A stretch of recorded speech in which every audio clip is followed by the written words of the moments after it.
Hello everyone, today we talk about the Cathars in medieval France, because this is part of a series that I started to double down a bit more on France together with Germany, with Italy.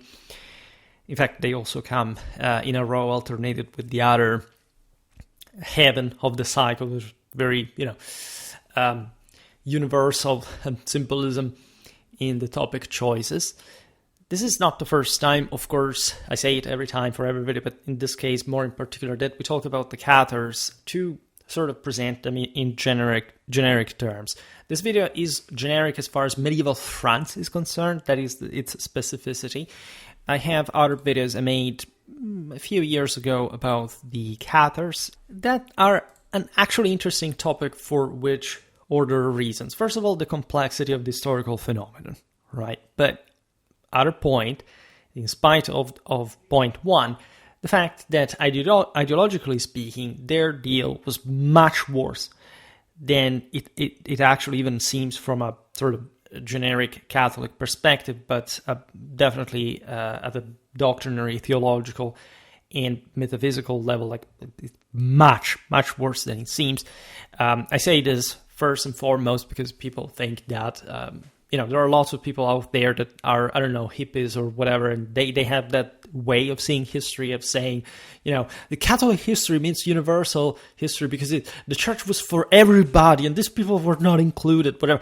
So here, like if you come from those kind of backgrounds, first of all, you should know that my channel is, even though it's actually shared, I've seen among Catholic groups, etc., is not specifically a Catholic history channel per se, right? It has become in large part, given that we definitely study history of religions, and there is a very, it's not like an elephant, it's a leviathan in the room that I think from a broader moral, cultural, and historical point of view, we have missed regarding the actual meaning of Catholicism, and so we mostly look at this stuff from this lens, but we're also a history channel that mostly cares about explaining things and why things are, rather than trying to stick to a narrative and adapting the evidence on the base of that. Like, this is an advantage, of course, if you come from different backgrounds, it's easy to flip the narrative and to pretend that, of course, like I'm an ideologue of some sort. This is just one interpretation of Catharism, which actually come to interpret not much from my religious and military historical background, but mostly from my sort of observations about on top of that, in parallel to today's world. And that's where you go back to point one, because the complexity of the Cathar phenomenon is something that, as long as it remains on history books and it's a phenomenon you haven't quite found parallelisms or experience in particular moments of history, it's sort of difficult to explain, and or it can simply be misinterpreted towards sort of different shores that we're not interested in. For example, if, again, you come from the background and say, this is yet another chapter in which the terrible Roman Church repressed group, and this is how evil they were, and whatever, and these poor Cathars were martyrs and they were doing nothing wrong. Well, of course, you can explain, you can write history books on the basis of that, but it's going to be a bit difficult to hold that narrative when confronted with the actual beliefs of the Cathars, which in turn is also what muddies the water a little bit, because, and this is true, of course, having been wiped out, fortunately enough, by the Catholic Church. And when I say Catholic Church, it's not some random inquisitor going around burning people at stakes, but basically the entire civilized society of the time. That evidently could have not won against the decisive moral majority of a people in favor of these heresies, that, by the way, were specifically adverse even by some other heretics. Just to make an example, the Valdensians, that were, of course, brutally persecuted by the Roman Church, even though there was some level of coexistence at some point. We can't call it tolerance, but still coexistence, were absolutely in. They were absolutely green lighting, and this is absolutely well explicitly documented in the time, for the extermination of the Cathars. So be extremely careful when you try to make, especially these groups of some sort of random, like tolerant people, like in 21st century style, because while it is true that the dualistic, Gnostic, Manichaean heresy, whatever you want to call it, represents itself throughout history cyclically, and we're actually witnessing it. It never disappears, really. It's just intrinsic in the archetypal, elements, of society. It also degenerates over time, and of course, some more heterodox groups at the time, like the Valdensians, had sort of much better ideas that some of the equivalent, like in the political or spiritual spectrum of today, in relative terms, would actually admit, right? Naturally, it's also impossible to describe Cathar history without providing with an adequate background, not much just to the religious side of the story. It tends to make also sometimes in these narratives, oh my god, like here, the hidden doctrines that the church did not want you to know, the mysteries behind. It's rather like looking at the political landscape of Europe at the time that you better understand what the Cathars were about in their attempted sabotage of Western civilization. In fact, in moments where heresies were still pretty dangerous, and they did absolutely receive much support, even if not a decisive one in the end. But during a moment of struggle, also of Christendom, during the 12th and 13th centuries, against what was an important tail strike of Islamic re-expansion. This is often forgotten if you look at like the fall of Jerusalem in the late 12th century, back in Christian hands. Recently, I just made some videos about Saladin's warfare. The Almohad comeback in Spain. Well, you realize not just how much, for example, crucial figures like Innocent III were in this moment of, this is also interesting, of actual continuous expansion of Western civilization that does not eliminate difficulties, however. So remember this always in times of apparent crisis, never to lose the political, moral, and cultural compass, and always being realistic about what things happen. Like feeling down doesn't mean that things are actually going down out there.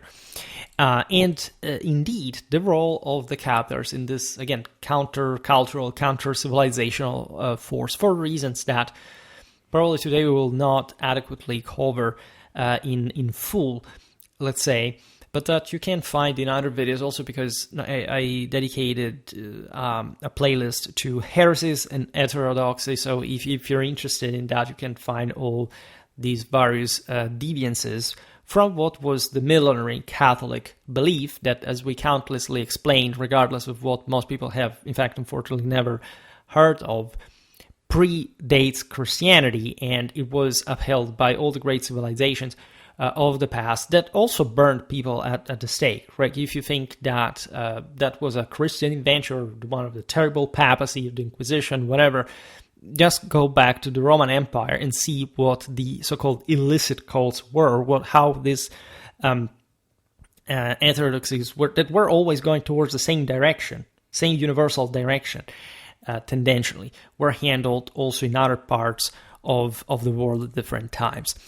And again, you can't draw a parallelism with today's world. Today we'll try not to do that much, but this is actually notorious if you have a minimal idea of the historiography existing on Catharism, that these movements, as complex as we'll see now, so you can't say they were only that, but they absolutely had an overall tendency that today we will we would easily indicate as far as leftism in terms of, I don't know, my soul does not belong to this body, communism, literal veganism. I'm not kidding. This is very well documented.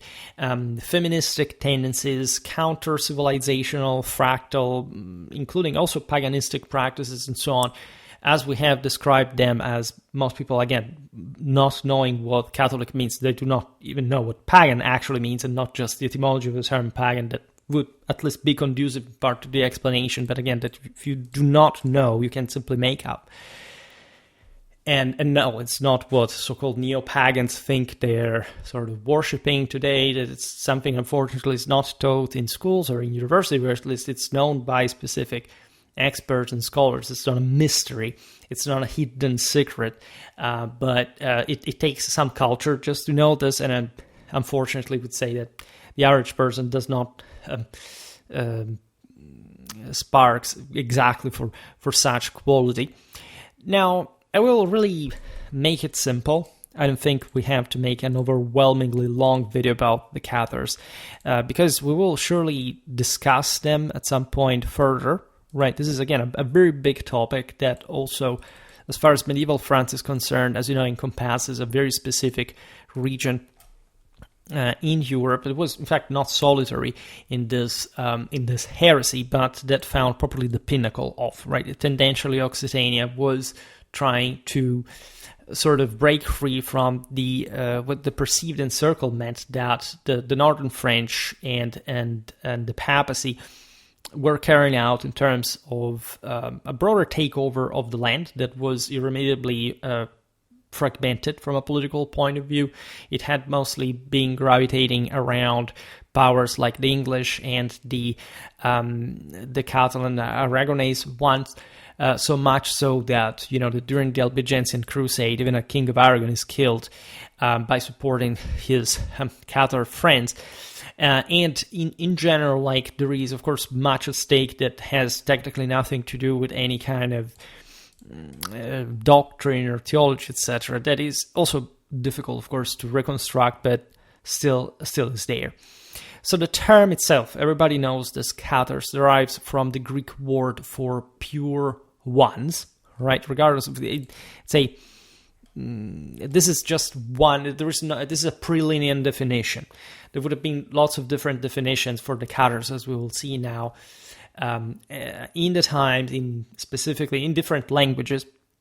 Today, again, we cover fundamentally, if you don't want to think Occitania as France, at least, however, this Gallic dimension, this what would be today's southern France, and again, different people would have answered you at the time in different ways. But Catharos in Greek means pure, right? Also, the name Catherine, for example, derives quite simply from that. It's interesting now that I think about it that is valid only for, it's just a female name, so that poses naturally a very important accent on the actual Catholic meaning of Catherine in that sense, and not much the way the Cathars were normally applying that. So an exasperated sense and hypocritical,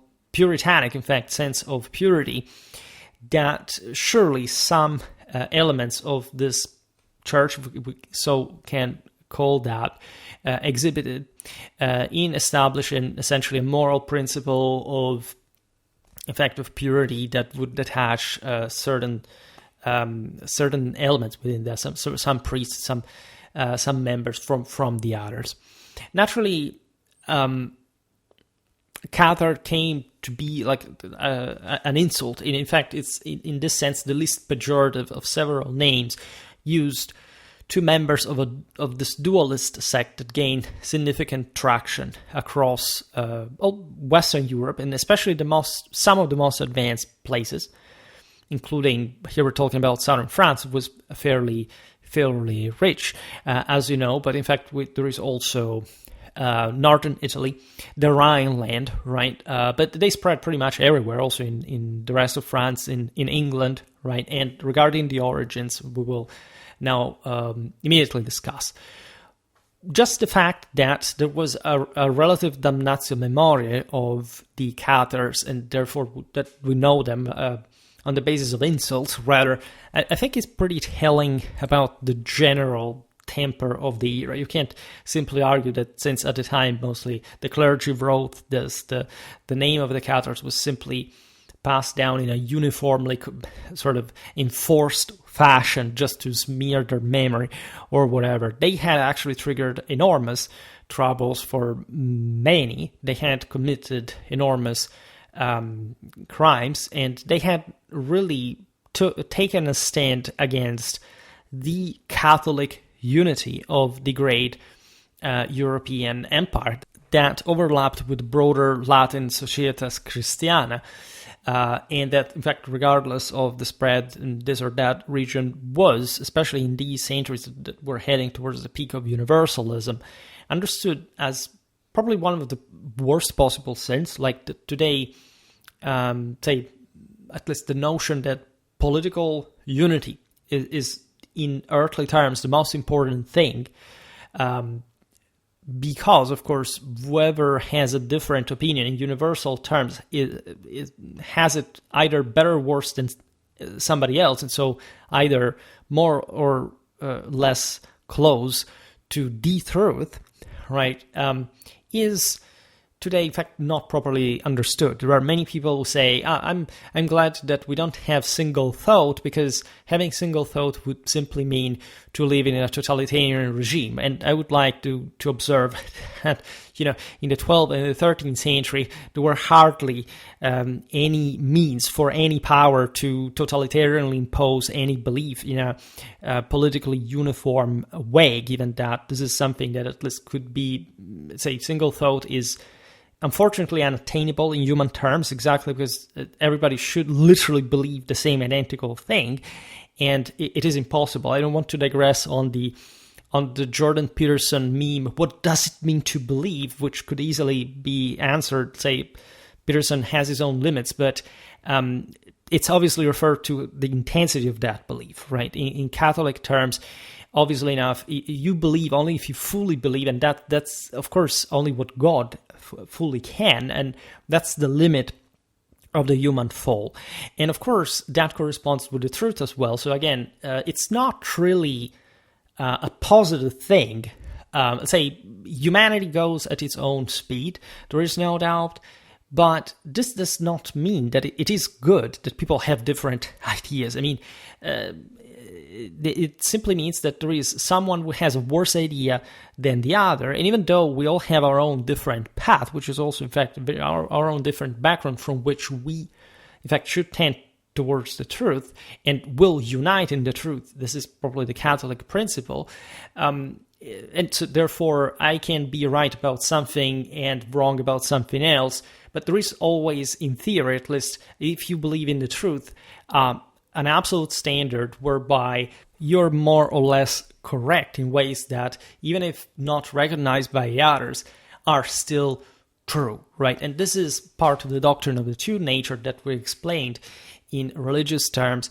And if one starts again from the presumption that, of course, like it's impossible to impose a single thought in the sense that it's impossible to impose by human means, right? And totalitarian regimes suck at that, because mostly the only reason why they exist is a complacent, subservient, parasitic, and culturally inferior people that enables, like any people, whichever form of government rules over them, which is literally the same identical thing everywhere. And this is yet another. If you don't believe this, you're a Gnostic heretic, right? There is no doubt about this. The notion, again, that your government fundamentally is worse than your people, just per se is a Gnostic heresy. It's basically it's a paganistic superstition. It does not find any support in any Catholic ideology, from the Indo-European steppe to the Roman Empire and beyond, the great medieval civilization.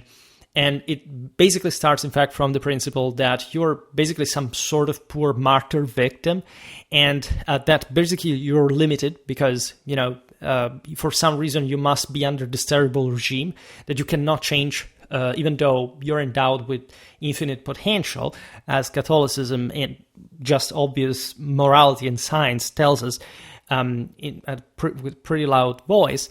And the also obvious, more practical aspect that if your ideas are actually good, why don't they actually work, right? And you say, because it's other people's fault. Well, okay, but so where are you in all this? Why don't you educate these people? Why don't you, if it is really the truth, if it is really the right thing, why you still fail at that? Isn't it your fault? Aren't you a fallen person? Isn't there anything that you have to fix about yourself to actually carry out a change, right? So deflection, paranoia, hysteria, populate, it's all typical of it's a mental condition, I would say. It's typical also of the moments of, say, of stagnation of great civilization, at least the moment of formation of large strata of populace that basically sprang out without any specific standard, like it was happening during the 12th and the 13th centuries in the wake of the expansion of the great Catholic civilization. And that, unsurprisingly, in fact, were the places where these heresies spread the most. The third Essayists, the fourth Essayists, not that there weren't noblemen, there were Cathars, but especially of the great urban centers, as we've seen in Lombardy, in the Rhineland, in the cities of Occitania. And this is not to say, of course, that all the people there, that especially the decisive moral majority of the people, wasn't Catholic, as a matter of fact, because these places were not ruled by a bunch of rowdy heretics that, of course, as always, like today's lesser people, haven't the palest idea of what government actually means and how it works, what politics is, how to wage war, or whatever. They're just there to parasitically complain about the fact that trying to deflect from the fact that they are actually lesser people, and that will in fact start acting as the pure ones that are innocent and that, you know, all the terrible things happen to them for no reason, right? Now, continuing the onomastic, on the onomastic aspect, other labels for the Cathars included Bulgari in Latin, which stands for Bulgarians.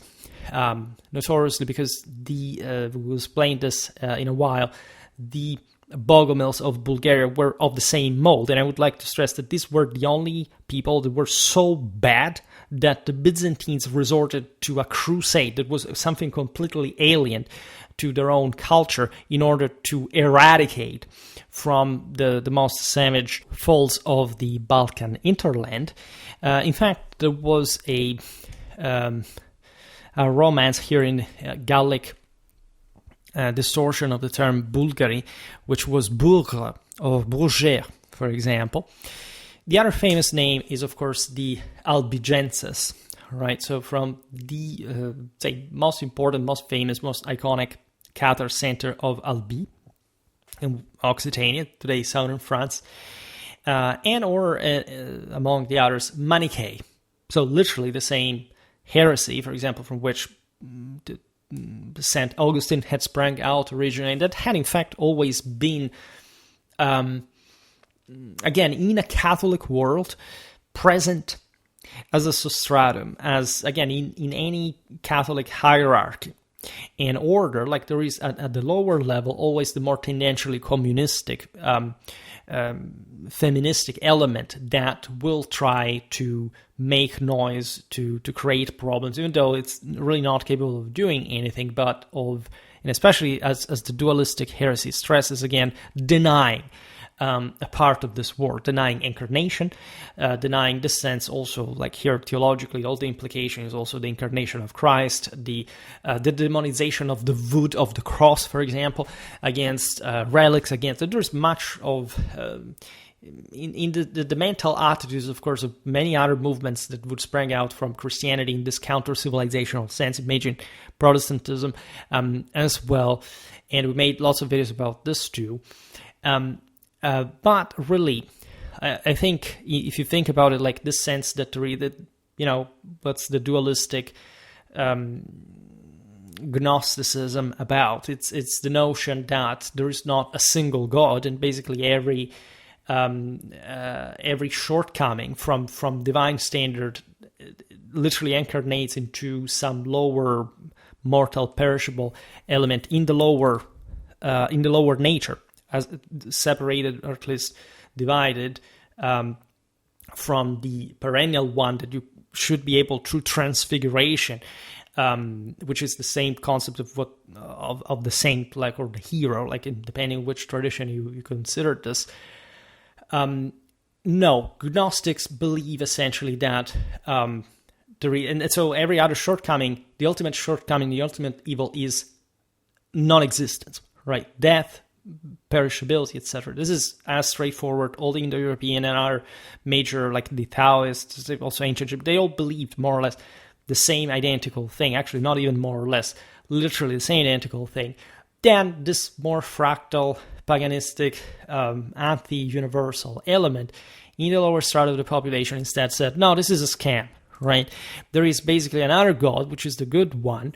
Gnostics in the Christian tradition said that the bad God was the one of the Old Testament, and Christ, again, was the guy who simply was he was the first communist. He was just the guy who suits you, that you can do whatever you want. Man, this is how many people, actually, also leftists, believe that Christ. But this has literally nothing to do with Christianity. That is an incredibly straightforward Catholic traditional concept of the doctrine of two natures, and people always mix up these two dimensions, and that's why mostly, in fact, as dualistic heretics will try to unite all this into one monodimensional thing. And in fact, the good God that is merely spiritual in nature, so basically the bad God is the one that creates us incarnated, that makes us attached to the dirt, etc. It's not our fault. It has none of your fault. And by the way, it in this sense, the responsibilizes you, because according to these guys, more or less what you have to do is to die, to separate your soul from this wretched incarnated dimension, as if instead in Catholicism, body and soul weren't indestructibly interconnected, basically the same instantiation of at least a degenerative divine principle, that are also the same way to come back to the one by, in fact, taming your own incarnated aspect that will transcend, just like in the resurrection, with that victorious achieved transfiguration, back to God. Also because, again, everything that existed stemmed from God in that dimension by which you could corrupt the same idea of pure being, just like Adam and Eve in heaven, that in fact, was very often, it's a Gnostic, very sort of easily distorted story that I will also not digress on, because this video otherwise will become excruciatingly long. But again, what the snake offers is not knowledge, as that Gnostic there is basically like, that's what it means. Like the idea that there is this knowledge that will liberate you and that will make you by de facto alienating from reality. It's the idea, ditch the world and die in peace. Some people practicing, as you know, in Catharism, also this sort of abstinence, fasting, etc., to death. We know that there were lots of anorexics because the symptoms are quite sort of macroscopically aligning with the contemporary medical description, and so people with actually mental issues, as a matter of fact, and not knowledge as the snake is obviously the most symbol of the most chthonic and anti-heavenly element. That is a false knowledge. It's the presumption that you can do in the world without the law that God has set.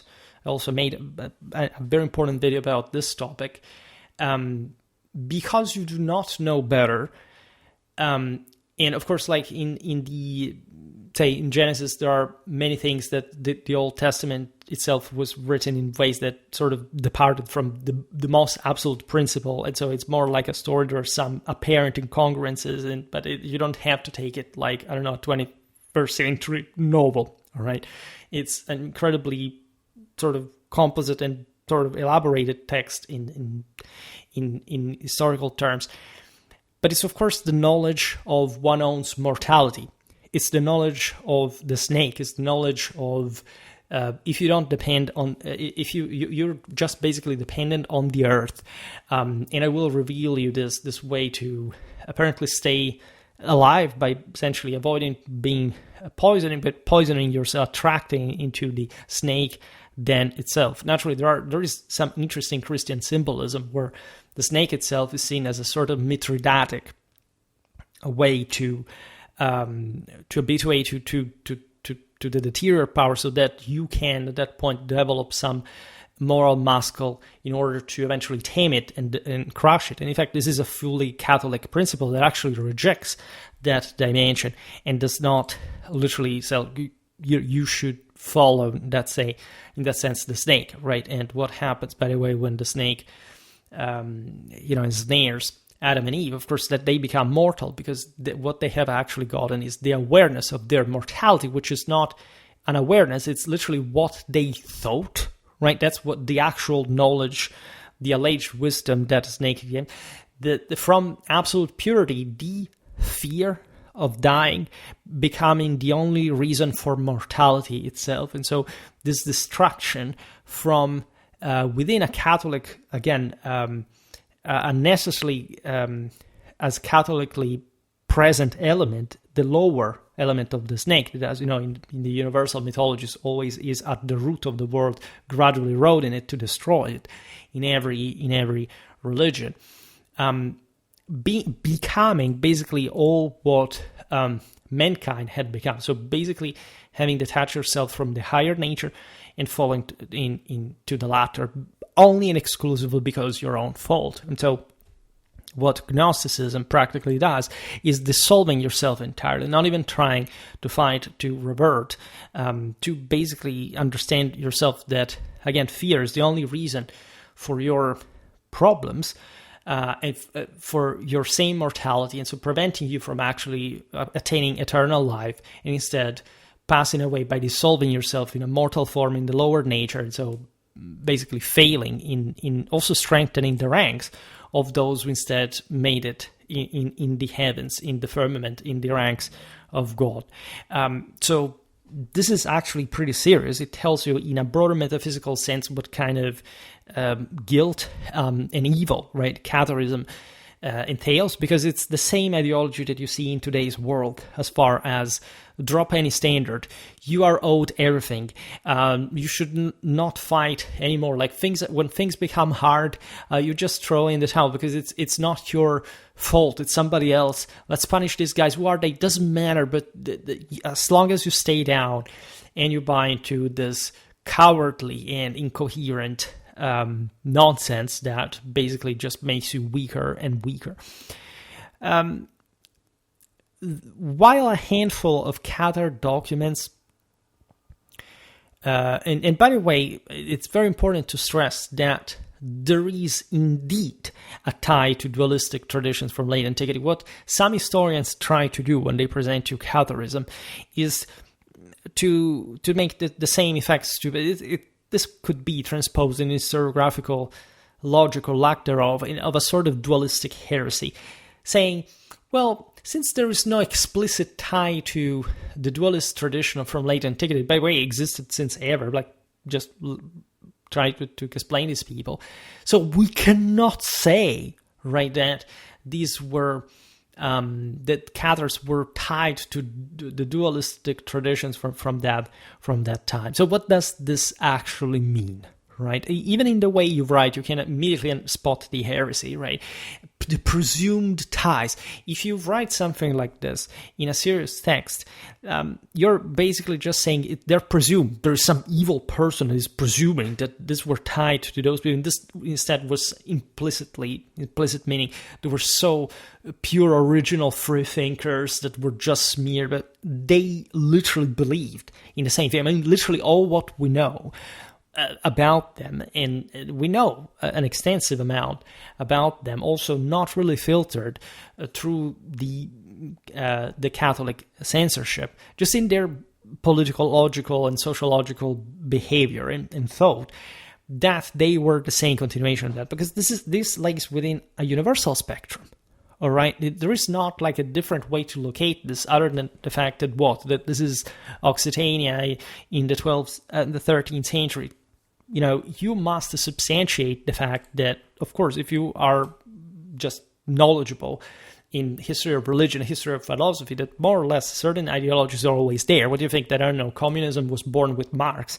There are some people who literally believe this. I've met some of these people in university, and this is not a matter of philosophical perspective. It's just you being ignorant as a goat. In any case, while a handful of Cathar documents, including Gnostic so-called scriptures from late antiquity, liturgical rites, and the Book of True Principles, by the way, quite telling in the title itself, did endure, the bulk of information about the movement derives indeed from Catholic Church sources, such as chronicles, theological treatises, and inquisitorial records, which is, again, perfectly fine. These were the authorities out there. They weren't a team that was battling against another. This was literally how the world was organized. And, of course, heretics had always been there. And, of course, the official sources would end up being the ones that described this phenomenon. And, of course, they didn't have a positive idea about them. As we just explained, by the way, we actually do have some important sources stemming, again, regardless of ambiguities, because it's not like there is a major scam. Oh my God, these sources were made up were fabricated for make us believe 1,000 years later that these were the evil people, and it was kind of not true, man. Like, if you have a basic understanding of heterodox movements in Europe, the pauperistic evangelical ones, the Patari, we really covered them. If you're knowledgeable about church history, you know that the papacy itself at some point backed these groups, for example, against the emperor at some point. And still, these groups did not actually take over in those places. And that's also why the church did so. I mean, it's like, I don't know, the United States backing Al-Qaeda against the Shia militias that supported Assad, right? It's not like, you knocked out the Twin Towers simply.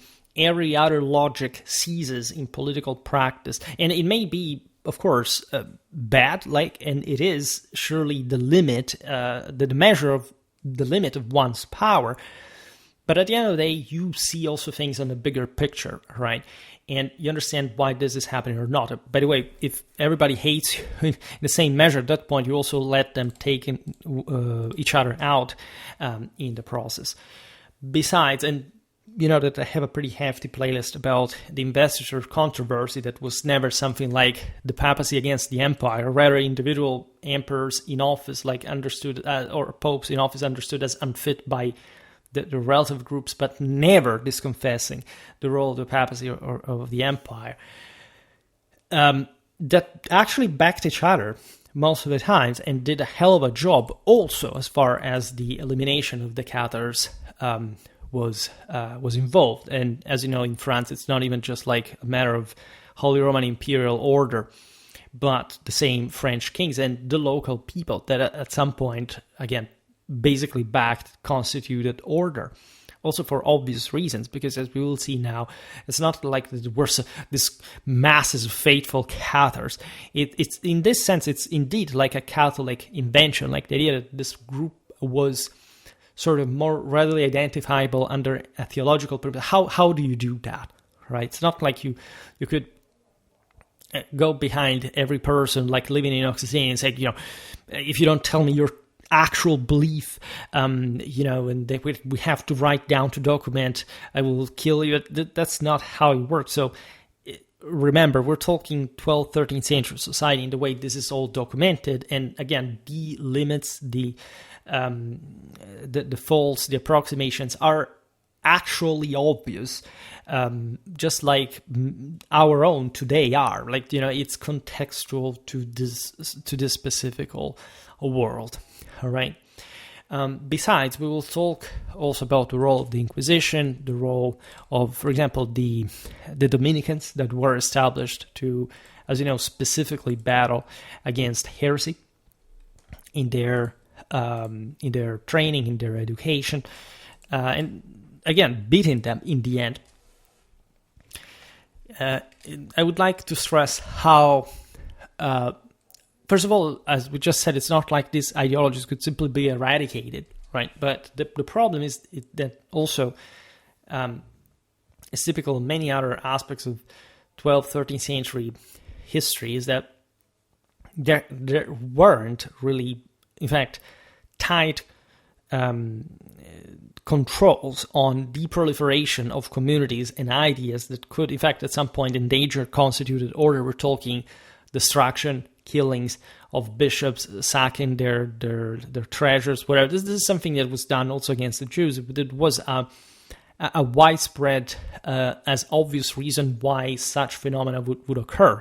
And it was plenty of, say, Cathars, or basically nobodies that would simply join in whenever there was unrest to sack, to steal, whatever. So this is actually very relatable if you look at today's times. To understand what this ideology really was, is just, I don't know, when you look at riots in the United States and you see all these scumbags, I don't know, stealing stuff from shops, whatever. What do you think about these people that actually have a brain capable of expressing like deep political, historical, or moral concept? They're just lesser people that are more or less locate themselves more or less consciously in the group of, again, we're leftists, we believe in this and that, the US is evil, is racist, it was born into slavery regime, whatever, and so we must destroy everything. This is basically the same ideology that laid behind these people. And also in times where, by the way, political and social upheaval and social unrest were quite common also for different other reasons, which complicates the picture further. So that it's difficult to simply tag a Cathar in this context. And that's the only, let's say, legitimate criticism that you can do, not much to the Catholic sources of the time, but to the, if anything, the modern and secular perspective that we tend to have without a critical understanding of those same sources regarding the Cathars. All right, this was a broader movement. It wasn't like a specific community. There were also churches that worked like that. It's just like, again, today you find churches that like infringe on some basic Christian principles just because they are leftistic distortions, and they become heretical, but just on elementarily idiotic concept, right? So this is exactly the same, except again, today's world is more degenerated. At the time, also the Cathars were at some point dangerous and capable, and we must understand why, in fact, they were taken out so violently, but also what was, in fact, the ultimate benefit for Western civilization. This is, by the way, the reason why nearly every aspect of Catharism became a matter of academic dispute, right? Mostly the obvious ambiguity in the era. It's not even like in Occitania there was a clear, simple authority. We talked about the Count of Toulouse. We talked about how hybrid and how vulnerable in this sense the system actually was compared to much better structured powers around, and why Catharism would be so much out there, right? And why even some very pious Catholic rulers in loco ended up to actually require the support of these groups, because there were many and they had some broader function, right? Again, we've seen this in other aspects also recently. Think about the Lutheran Landsknechten that were, however, more or less faithful imperial soldiers at the time of Charles V, right? Ending up sacking Rome, even though the Catholic Spaniards were apparently the more ferocious than the Germans there. It's completely normal to have this kind of division. You cannot understand history simply as, okay, there is one team and another, this flag and the other, in between there is nothing. Like, it's not even about history, it's just elementary politics, right? And what people mostly do not understand, because they are part of this sort of lower element of society, is that even when you have, say, I don't know, how many soldiers in NATO countries are people who actually harbor anti-NATO ideologies, right? But still would actually go out there and fight for their own country as properly NATO aligned. The presence of these people does actually not prevent civilization from working, because people that hold power are actually holding that because the decisive moral majority of people, there could be even a minority, but stronger because their ideas are better working, actually hold that same power, right? And this is why so many people cannot afford, reduce to incredibly simplistic and dualistic dichotomies of this story. No, the good Cathars, or this happens also from a Catholic side. These were just bad people, without even wondering who these people actually were, right? And of course, that lacks any kind of actual historical understanding or even just awareness about human nature. So, of course, academic disputes, are a bit beyond our scope today per se. I will just try to tell the story as I understand here the best I can, given the time at our disposal. Then again, I already made some introductory videos about the Cathars. At some point we'll also get a bit more in depth to this, especially as far as we will really look better into the details of southern of Occitanian history.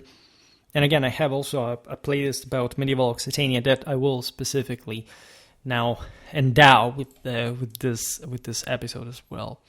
Now, some scholars propose that the Cathar movement's origin date back to the early 11th century, when anti-ecclesiastical heresies began surfacing in Western Europe, possibly spurred by 10th century Bogomil missionaries from Bulgaria.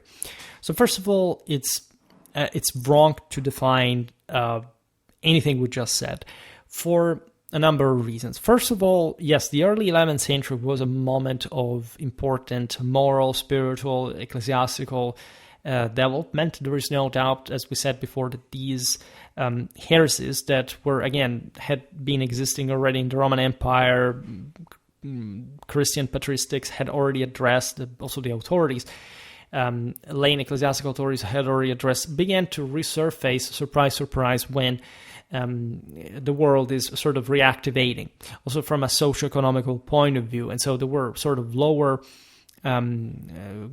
say, social groups that began to make noise more because they had always been harboring these ideas, but up to that point they had not much time. For the first, why in the richest centers of Europe? Because of course they are with more surplus among these groups. You had more alienation. You have more. You have unease about also this wealth disparity in some cases, because some of these people hated the rich as well, because the idea was all, of course, it was a material. It's just like communism, right? It's paradoxically incoherent in the way in which it criticizes wealth, when in fact it's supposed to be like also materialistic philosophy, so basically denying any constituted order, because you can't really have any power without actual resources, and so basically meaning that what you want is tearing the system down, no matter how or what, and also inferiorizing people. I mean, Bolshevism, I made a video about that for the Soviet Union, literally subordinated humanity to the means of production. No wonder the result was lesser people all the way, and especially enslaved, subservient, lesser people. The notion also that this was basically an anti-ecclesiastical movement properly underscores ignorance in ecclesiastical history. Meaning, indeed, like in the early 11th century, the Roman, the papal monarchy did not quite exist yet. At least in the later 11th century, you have the so-called Gregorian reforms, etc. But indeed, there had been broader demands, if anything. Not, say, anti-ecclesiastical means you literally think the church should be destroyed, right? These heretics at large, even though they, again, held these ridiculous beliefs by ecclesiastical standards, did not really intend that the church that is understood in a metaphysical way, so the community of Christians, should not be. On the contrary, most of the most radical reformers, all the various instances for appearing at that point, like the control of the lay on the church, etc., looked up and looked towards, in this sense, the role of Rome, right? You would be surprised by how the overwhelming majority of the heterodox, the so-called pauperistic evangelical movements that start appearing at this point were not actually saying that Rome was a problem, that even the papal monarchy later on would actually be, but that it was rather the people in charge of that are wrong. How familiar is it, right? If you look at there is this basic childlike superficial knowledge of church history, etc. You see even stars that say, I am Christian, but I don't like what this Pope did, because they don't properly conceive that tradition is not a talent show, or that, in fact, there can be individuals that in office do not do what they have to do, but that this does not have to do with the broader complexity of the church, nor with what the church actually means. It's as if, like, if there is a bad pope there, everything is corrupted and evil, and so you basically, even if you call yourself a Christian, you actually go against the church. Well, exactly, like, by words, by the way. This is exactly what was happening at the time, but even at the time, the necessity, for example, of a head of the church, which was something, can say, relatively new, because Rome had always held sway over the West since ever in terms of broader Catholic coordination for Latin Christendom, and was a point of reference. Even beyond that, you would be surprised how even among the non-Christian Europe, like, there was an actual drawing, especially of the elites, towards the fact that Catholic belief against the local sort of lesser estates, paganistic ones. I don't know, veganism was a Catholic ideology, just to be clear about what we're talking about. And naturally, of course, the less developed the people, the more it actually engages in that fractal anti-Catholic dimension. In fact, there had been groups that had been anti-Catholic in as much as the empire had been, for example, this force that had been countered at some point by these lower elements that were smaller and ended up basically making it worse for everybody in battling en masse against what remained, however, as the imperial necessity, not just core. But let's skip this aspect. The Cathar issue should never be framed as these were free thinkers. They had, just by speaking sort of conventional punchlines, they created their own Inquisition. All right, not just they created their own parallel ecclesiastical hierarchy, copying the papacy, including something like the Crusade. They literally established their own Inquisition. So these people were absolutely not there to fight for any kind of 21st century understood idea of free thinking, because nobody at the time thought something so stupid like free thinking, which doesn't literally mean anything under any moral or scientific evidence.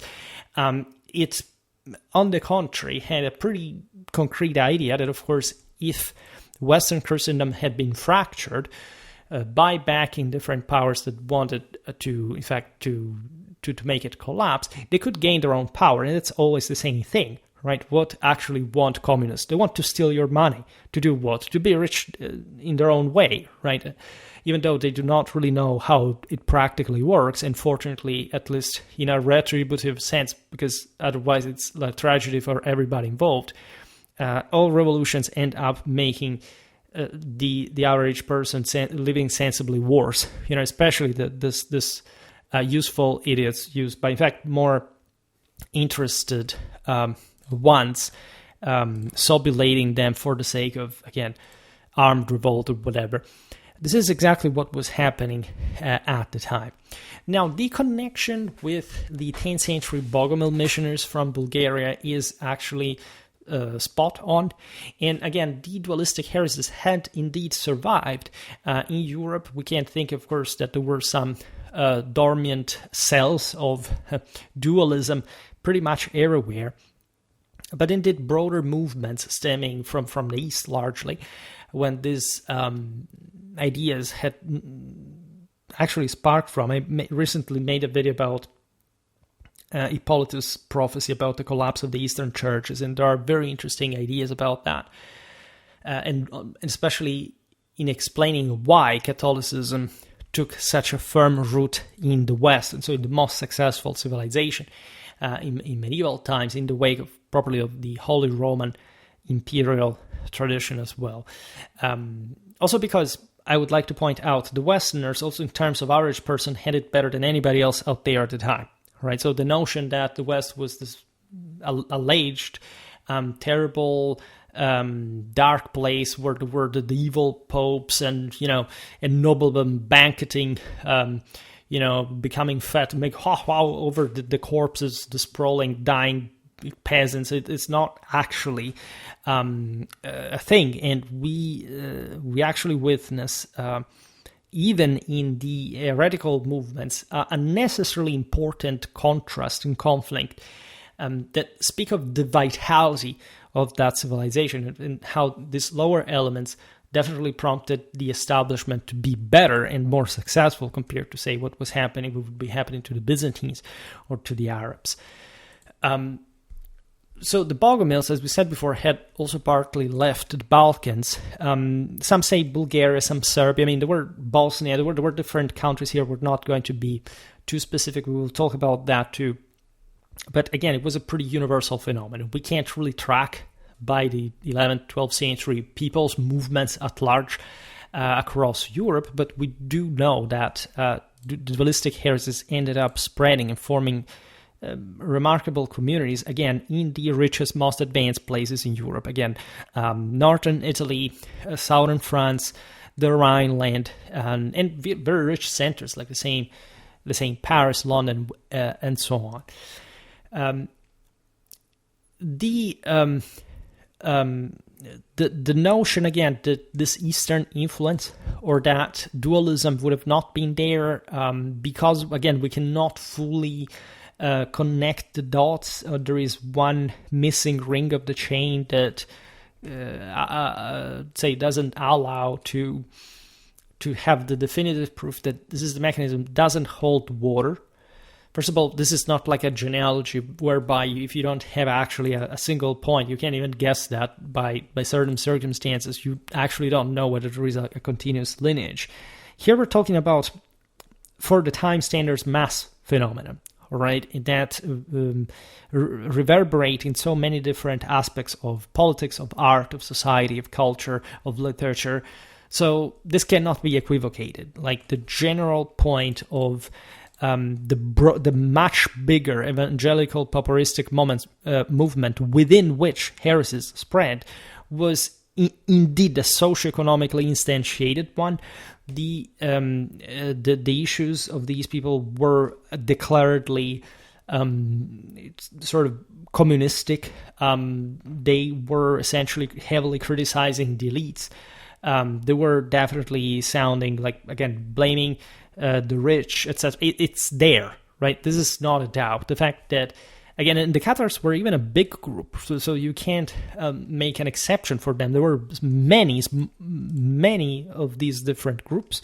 In fact, Cathar is to an extent an umbrella term for surely lots of other people that maybe didn't have that strict doctrinal identification within the Cathar system, but that basically were the same thing in a broader universal term. So never be fooled by people who tell you, but we don't really know. We actually do know pretty well, right? And if you're trying to mud waters here, it's because you have something to hide, because, again, the broader narrative of the last generations is whoever burns somebody else at the stake must be the wrong person, the worst of the two.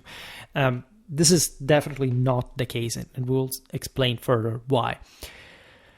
Besides, we do actually have concrete indications of such dualistic beliefs in records from the mid-12th century, which is not a random period because it's a moment of great expansion, a greater sources availability. So it's really not strange that, surprise, we first of all can document this phenomenon, as we can document much else. And oddly enough, we're talking about, I don't know, technology or literature, politics. Nobody says, but we don't have a clear connection with before, so perhaps these ideas did not exist before.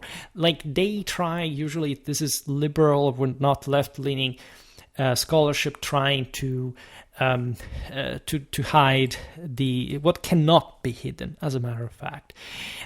Also because the reason why we have such quite explicit documentation is that by the mid-12th century, it's not like the Cathars begin to appear.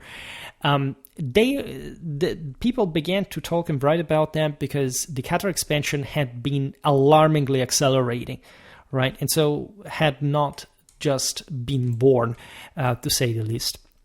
And it must have sprang, in fact, from a more solid base, regardless, again, of all the ambiguities regarding who was a Cathar, which are legitimate in a heuristic sense, but are not denying, disproving the rest. Differentiating whether a group's rejection of church-mediated salvation and embrace of ascetic practices stemmed from an aspiration to emulate the apostolic life in general. Besides, some scholars will use the following trick, that is to say, it's challenging to differentiate whether a group's rejection of church-mediated salvation and or embracing of ascetic practices stemmed from an aspiration to emulate the apostolic life or from a dualist ideology. And that's where you understand that they don't really get much about the Catholic tradition. Now, granted, that surely were uneducated people who did not understand what the hell this will think of the church, of its hierarchy, of the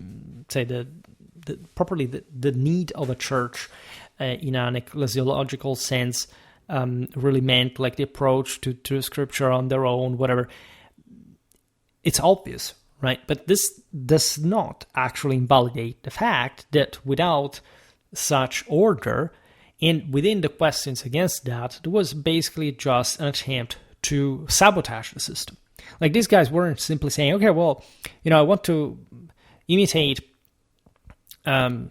Christ's life. I will interpret this as I have to embrace complete poverty on my own, which is not really what Christ's example was meant to suggest, right? And we'll try to explain this. This is not to say that there should be a particular attachment to wealth, but this is exactly the extreme that Christ brings as a provocation, because he's beyond that, but not because from an earthly point of view, wealth per se is just evil, or you shouldn't handle it. Also, at that point, you shouldn't even make alms, because you give somebody something else just to sustain themselves. And so what do you do with the surplus even that is found? How do you produce that? This is not what, of course, Christianity even bothered to explain to people that were perfectly understanding what the doctrine of the true natures entailed from a Catholic perspective. The problem comes when you are obviously trying to sabotage the system. And this can easily be done from a purely rhetorical point of view. How many people do you know that say, I don't care about politics, but, and after that but, there is, I don't know, and you understand that they make the same specific talking point of very propagandistic issue, which more often than not are that populistic side that would like everything to collapse, to level things, in order not to show that these people are less compared to the average. And fortunately, there is a reason if they are less than the others. That is to say, they fortunately do not have any power like the others. Out of merit, out of virtue, which is the entire point of the Catholic ideology, as a matter of fact. And this is stuff that dates back, to St. Ambrose, way before. I made multiple videos showing how there is no instance whatsoever where Christianity was basically an anti-Roman or anti-imperial cult of some sort that simply wanted to destroy the empire. This is one of the single most really wrong, right? You could say idiotic, you could use all the kind of insult, but this is factually wrong on the basis of Saint Christian literature of the time. Again, please check my History of Christianity playlist, because I widely disclose these topics. If you have any basic understanding of the literature of the time, you would know that. The problem is that people today do not even have that minimal thing. It would just be enough to read sometimes, not even to fully understand the deeper implications, literally realizing who these people were and what they were saying about those institutions, earthly institutions. So, and this is so very important because pretending that ascetic practice should simply entail, the rejection of a church-mediated salvation is also actually not true. Like, these are not two mutually exclusive things. And actually, look at those videos I made on Peter Damian, on Saint Romuald. We find actually the opposite to be true. The same Gregorian reforms were founded by individuals who were not just extremely knowledgeable in political, juridical, governmental affairs, but that were also hermits at the same time. They practiced some of the most rigid forms of asceticism in parallel with that. And that's exactly what the Catholic doctrine is based on, right? Suffering is not this is the difference, again, with today's leftism equated to Catharism. Suffering has nothing to do with you becoming a victim and whining about that. Suffering is a way you build up muscles to be a dignified man, right? And there is a difference between a man and a human, all right? There is a radical metaphysical divide in quality of beings between the two things. This is what all Catholicism teaches you. Because this is what it is all about, right? And God's grace is not something random. By the way, it's notorious that the Church listened to these heterodox instances. I mean, the Franciscans, or the Mendicant orders in general, are the proof of this, are the proof of really fringe communities that were living in very sort of extreme fashion in their own free interpretation of the Gospels in ways that the Church was fine with, because even when extreme, they were actually as theologically correct. The Franciscans turned out to be a bit of a problem later on with the spiritual current within them that were de facto Cathars, or at least they were dualistic heretics, or people that truly want to sabotage the system because they were not content of what the Church had asked Saint Francis to do, and that he did willingly by reviewing his rule at some point during their experience. And of course, the other part of Franciscans had fully bought into the necessity of even being a proper order, having houses, having, in this sense, property that was a collective property, but that still allowed for that personal development that absolute poverty would have not provided in a constructive civilizational sense, but that also would have not simply entailed some anti-Catholic ideology. That's the bottom line of the story. It's not really equivocable, all right? Of course, the Cathars styled themselves, especially as apostolic communities, because they were presuming to illustrate basically their own, again, pure lifestyle, emphasizing simplicity and spiritual, again, purity, as if, again, the other groups were not, right? And by the way, as long as they remained some sort of errant vagabonds, as long as they didn't pick up weapons to participate to the Brabançon raids or whatever, everything was sort of like, I mean, who were these people? It was full of poor people who had been living like that, and that had not really created many problems after all. The problem is when they actually start structuring themselves in ways that take on an overtly schismatic or anti-Catholic stance.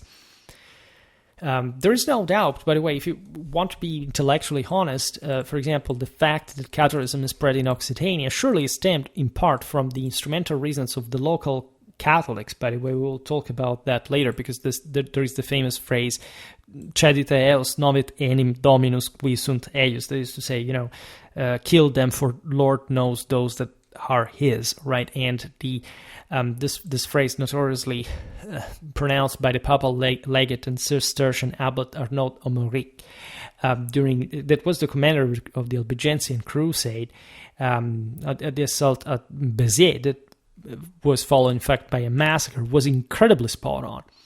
Because at that point, it wasn't much a matter, aside from the fact that this had already happened, it happened everywhere. Like if you defended a stronghold, there was an army, and it was besieging it. Aside from whose authority that was, if you stay within the place, you are actively helping.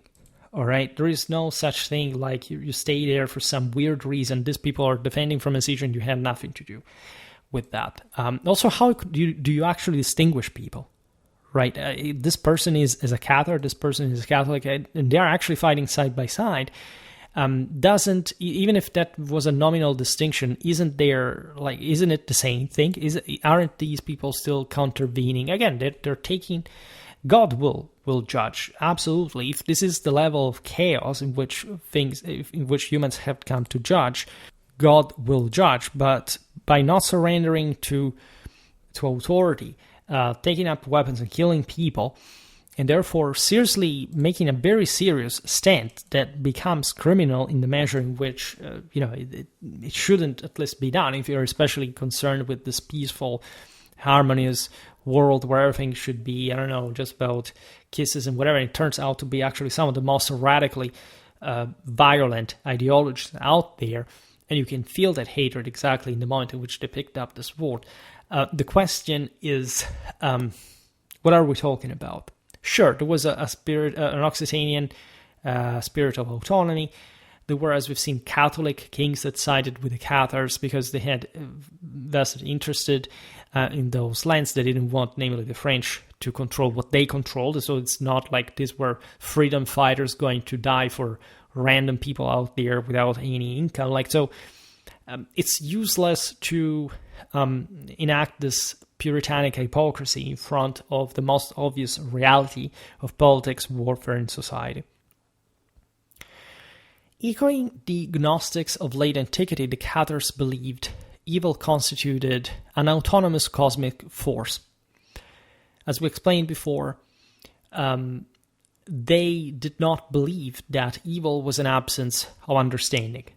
They believed that literally somebody else made you do that, by the way, and or that, of course, you may have chosen where to stand, but basically that you could simply say, okay, that guy is fully evil. It's just from the fully evil side. There's nothing to do with that. You can't redeem them because, after all, they're not even responsible for themselves, as you basically are not responsible for yourself at that point. They also believed that Satan, not the God of Genesis, fashioned the material world. All right. And this is also wrong because regardless of literally incarnation and also the incarnation of celestial vault that did produce the world as we know it in a finite sense, because of course the God of Genesis is understood to have created the world in a sense of cosmic order, but the accurate Catholic belief is that indeed you're constitutively fallen in the moment which you are more annulled into that emptiness of, I don't know, a stone, rather than pure spirit, but pure spirit understood in the sense not like the soul detached from the body, but pure spirit understood in properly divine being. So the same body and soul transfigured in one, and so reducing, like eliminating in the process, or transcending proper, like nothing was eliminated, everything reverted to God in as much as that fallen element would come back to the one. Is yet another belief. The Cathars viewed the physical universe as a prison for souls. Remember Plato's cave? That's exactly what they essentially believed. So they believed also that their souls would transmigrate through successive incarnations until liberated from the grip of the evil one. This belief is notoriously a Pelagian belief. I just made a video about the Indo-European urfolk and the conquest of the mother civilization. Essentially, the mother civilization believed this, and look at the most chthonic cultures out there, regardless of how Indo-European sort of heavenly character grafted on them. Look at India, right? The doctrine of reincarnation, etc. Because of this enormously chthonic substratum, again, the snake, the dirt, the fact that you have no power, you just basically you see, according to Catholic doctrine, if you reincarnate into something else, it's because you actually transcend your own existence. And this is done in let's say in a willing direction. You have only one shot, basically. And you can't quite basically reincarnate into something else. And if you do, according to this doctrine, there's not much that you haven't actually followed the doctrinal idea that, let's say, if you, I don't know, reincarnate into a lesser being, it's what you basically deserve, have being less. It's the fact that there is a mechanism outside of yourself that decides essentially this cycle of reincarnation.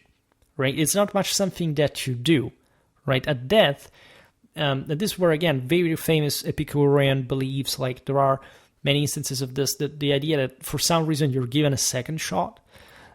This is all typically part of the mother civilization. It has strong feministic implications, and it has to do with the idea that you do not really have a willpower to your own, right? You can be better or worse, but you will always be re-swallowed by your mother that has generated you, the Mother Earth, and you will basically perpetually say, chained in this cyclical hell, right? That it is actually how the vision of hell was contemplated in a Catholic sense, the cyclical view as opposed to the linear one. That really spoke, the latter speaking instead of a direction of a will to power, as opposed to just this constant deterioration into nothingness. That, by the way, as far as the post-mortem experience, also Catholic doctrine believe function in a very different way. Meaning, if you didn't make it in this life, you fell apart. There wasn't a magic trick that put you back together in a lesser form. No, you had some souls that split, and if especially the second one, the most important, made it in heaven, you had a bigger shot after especially in the view of the end time battle against the force of evil, understood in this more metaphorical sense, while the others would otherwise pass away and they would disappear into nothingness. The idea of the successive incarnations was this superstitious paganistic belief that for some reason there would be another force that would take care of you, that would suit you. Don't worry, after that you don't have to worry about what you've done. You're okay. You're going to be taken care of. This is exactly what the entire vibe was about. I mean, I'm sure that there were some pretty kind of brocialist style Cathars that were sort of more masculine in some way, but the inherent misconception behind this all is really as deeply metaphysical. You cannot escape from that. There is always something wrong if you take that direction, probably at the core of your ideas.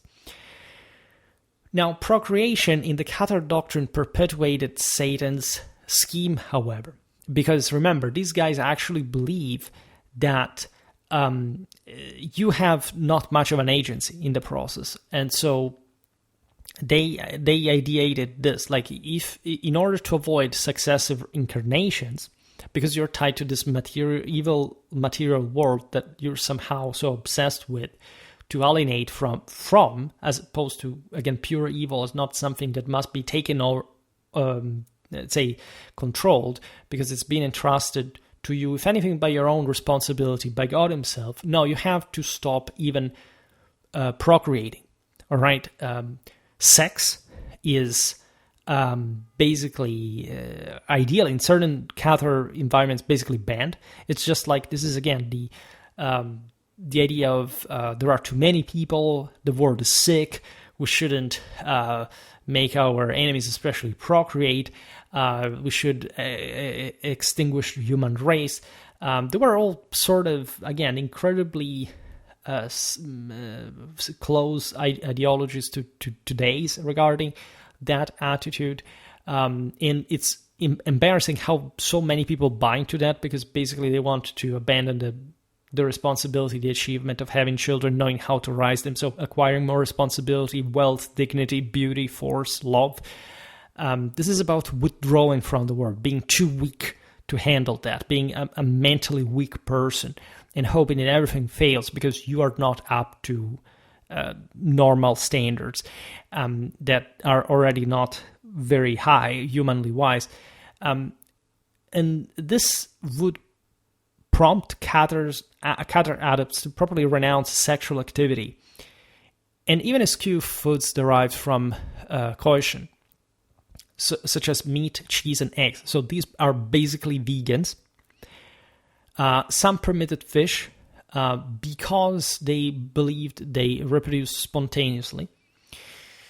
So for some reason, they also, like at least to a degree, they wanted to eat fish because, if you still follow the same concept, of course, there are some other biblical reasons for this. They could randomly twist on their own accord, but let's say apparently if you generate other fishes from yourself, like, you don't understand why this procreation should be creating this new terrible life of incarnated people entrapped in their own bodies would be tolerable in any case.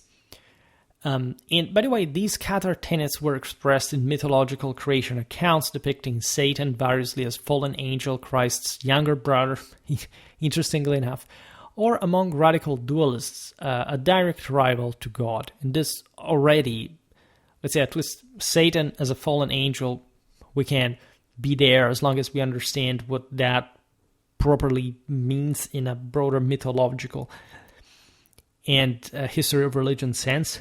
But again, these guys were fond of, but also the Romanesque art of the time, properly seeing Satan as an actual guy, as much as, atheists today criticize, Christians because they still think that Christians believe that there is this guy with a beard in the sky who's an actual character. So we are at that level, the same level of complete cultural objection.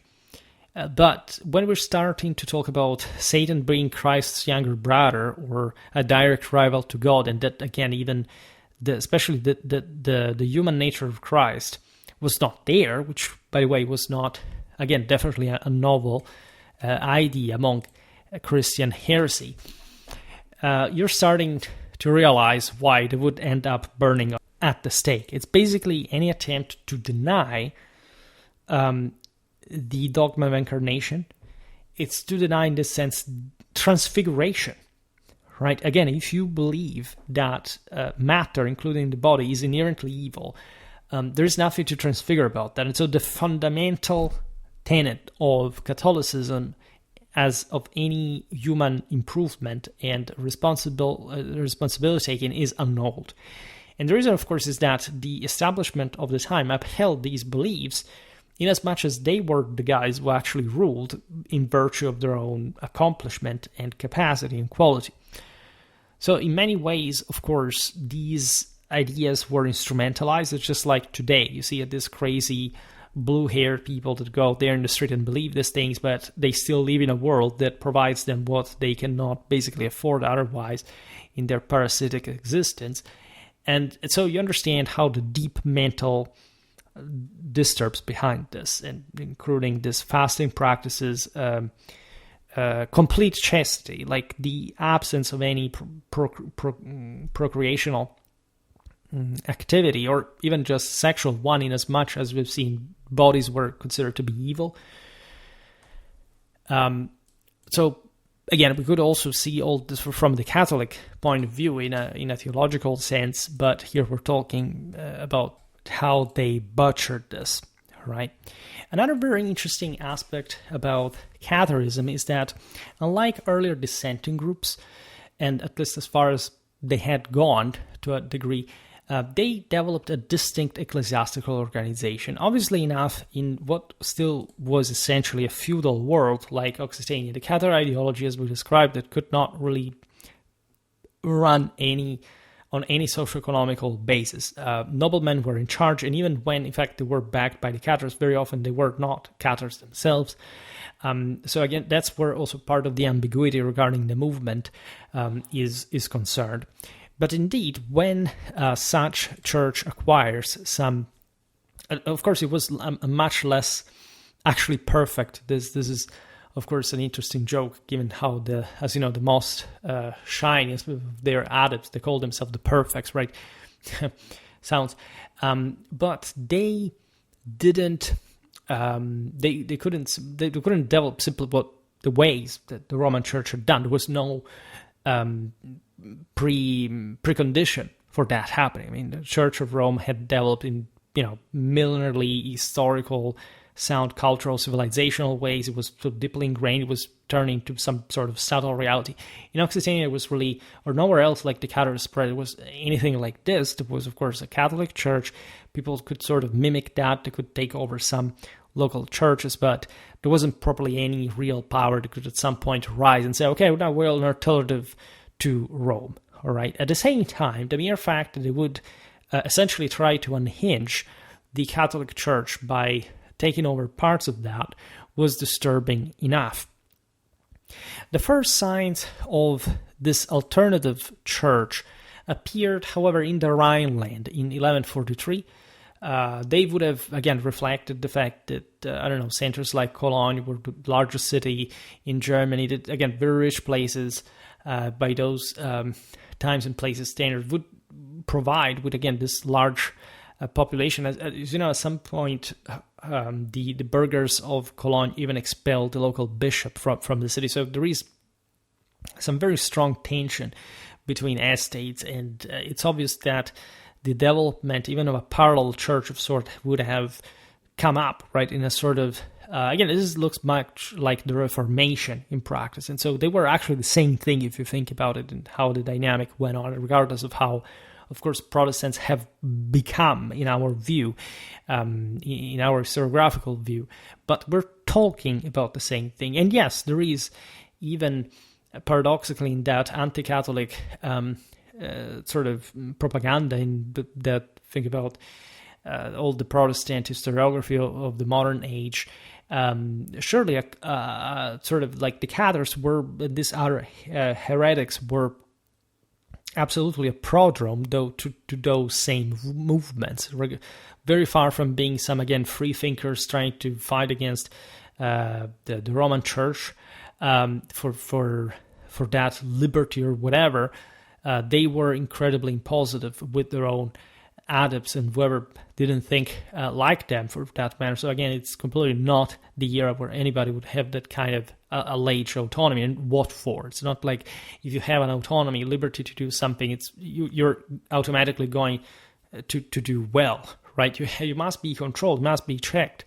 And the universal check is definitely the best one. It's the gold standard. It's not some provincial standard set by whoever wants to create that. It's really something more solid. It's the best that humanity can provide at that time. And you should, in this sense, also relate yourself to that, because what are the chances that most people are overwhelmingly wrong? It's in such diametrical fashions, at least not most people proper, but the decisive moral majority of the people, and for you not to care. Right, you may be a narcissist or an arrogant person. Maybe you could even have right, but there is something behaviorally that must be controlled there. And it turns out that, of course, like functional things do not need really to be controlled to eventually work. And so you can see the church in itself as actually the product of what had successfully worked. By 1165, Cathar leaders were engaging Catholic bishops in public disputations on Lombard near Albi. So again, it's not like we even, like the Cathars were some ghost that nobody had ever seen. No, they existed. They were there. They were dangerous. They had this very specific ideology. Around a decade later, an Eastern emissary named Nicetas introduced a more radical dualism in Italy and Languedoc.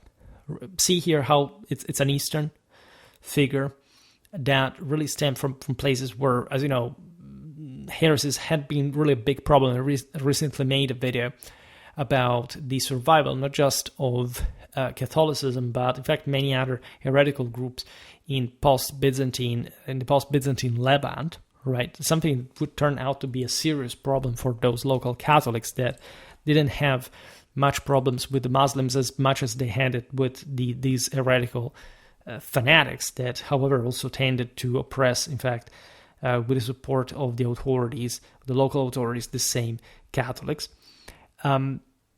Again, the spread of these more radical ideas among these regions in terms of sheer, again, like greater amount of workers, of people, again, working in the local industries, etc., like spreading that sense of, you've been lied to, the rich want to exploit you. It's the same literal thing. Of course, this is clothed with sort of much more medieval, spiritual, let's say, contextual presuppositions, right? So people cared more about religion at the time in ways that informed, in fact, everything, right? They didn't really separate like an atheist, what let's would try to do today. I don't know, a social issue with, I don't know, a religious one, as a matter of fact. That's why, however, these radicals aren't so much following. By the way, this more extreme doctrinal shift soon fueled internal discord, intensified by a controversy reminiscent of Donatism, which was a heresy spreading in particular in Africa in late antiquity, after the Roman, some of the last Roman during the persecutions of Diocletian, over the moral purity of certain Cathars. So at the time, it had been about basically those priests who had actually administered sacraments by essentially bending over to the Roman authority, who had properly sacrificed to the Roman imperial religion, so to the imperial divinity, were ostracized, and the Catholics said, "Well, look, we can pass through repentance. We can pay for our sins, and also the sacraments. This is notorious. Would still remain effective even when associated by priests who had basically recanted, who had sacrificed rather." And so the Donatists were the more radical fringe that said, "No, we don't want that." And if you know like a basic history of Donatism, basically it's just an excuse for local mobs, very often properly controlled by local middlemen, to sack latifundia, to destroy property, whatever. So it's always the same identical thing.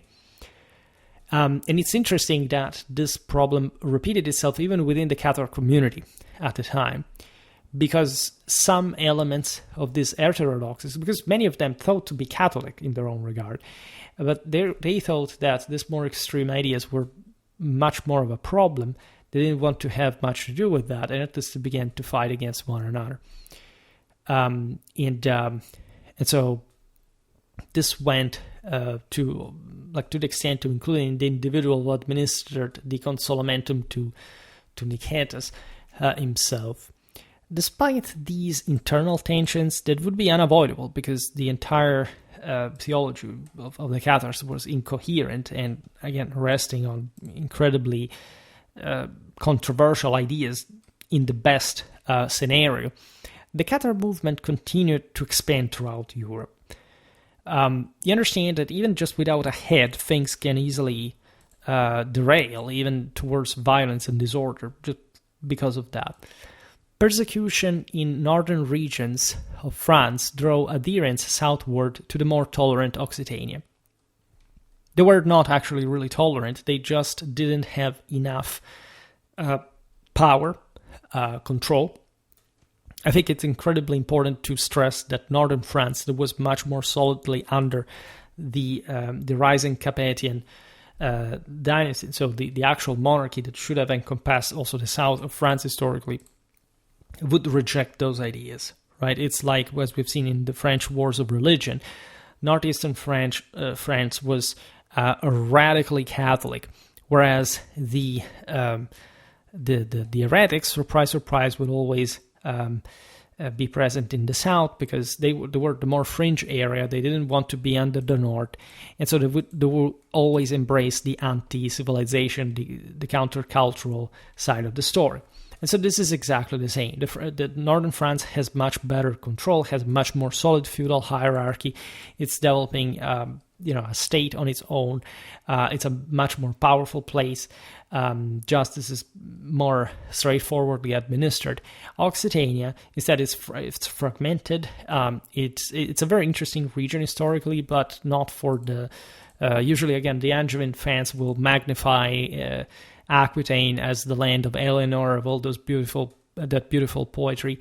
Yes, but even if you read that poetry, there is very much that that tension between sensuality, moral issues. It's almost a schizophrenic thing, considering the angelic model and then the more etheric one. It was still part of the Catholic picture, as we've seen, but it was definitely a much more sort of archetypally and stereotypically speaking, like a much more sensual and sort of open and feminine and vulnerable world compared to the much more virile, rigid, stern, and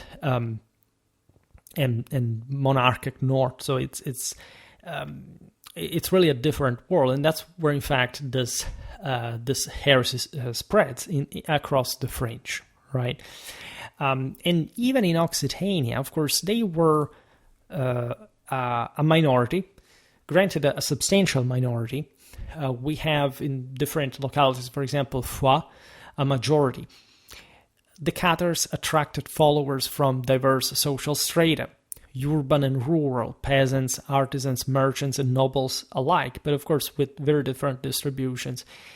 And again, we don't even have a clear picture of how many people were exactly Cathar, but we do know that some of this identity would come to permeate, like saying that city is Cathar, right? And at large, like there would be people inside of that were not Cathar, but that also found themselves at some point, as we were saying before, defending their own autonomy, because Cathars had began to rise against constituted royal universal authority, etc., and they would at some point fight alongside the Cathars, even though they disagreed with their ideas because of spirit of community, because of spirit of autonomy.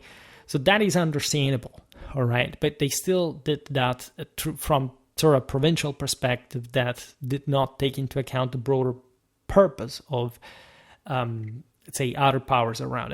Again, you can make all the case that what happened to Occitania during the Byzantine Crusade was horrible. There was a lot of destruction. It was overall a sort of failure, that Simon de Montfort conquers everything, then he dies, and everything comes back basically how it was before. But it's also a system that, by simply following the more Catholic rule, could have simply been more powerful on its own, not ending up like that, and or even when falling under the Carpathians, once again could have had a much bigger, more important role. Instead, it turned out to be basically a provincial fringe.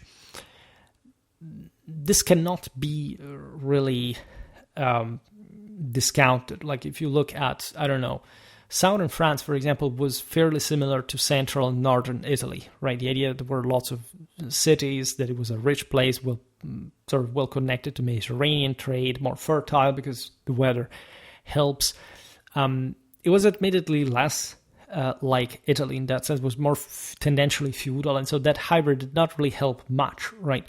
Look where the Italians went historically in the Middle Ages, and look at where the Occitanians went historically in the Middle Ages. You can draw comparisons also with other places, but this is just for saying that eventually you don't see a Cathar rise in civilized areas.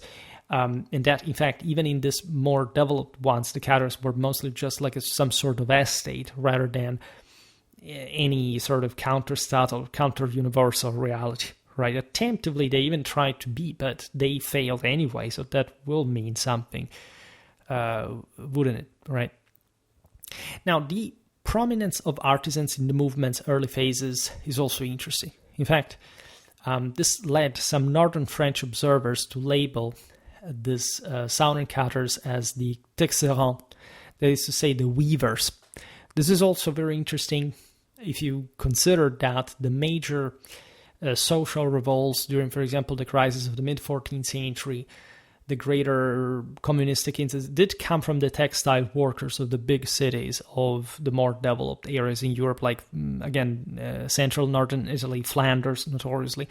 Then you had similar things even, I don't know, in France with the Jacquerie, or later on, if you think about the Bohemians, the Wat Tyler's, John Bowles, etc., in England. But you understand that, in fact, these social instances always went in parallel with heresy, right? There isn't a single moment in which this was not happening. We've seen it in the German peasants' war of the early 16th century. We've seen it, again, also in antiquity.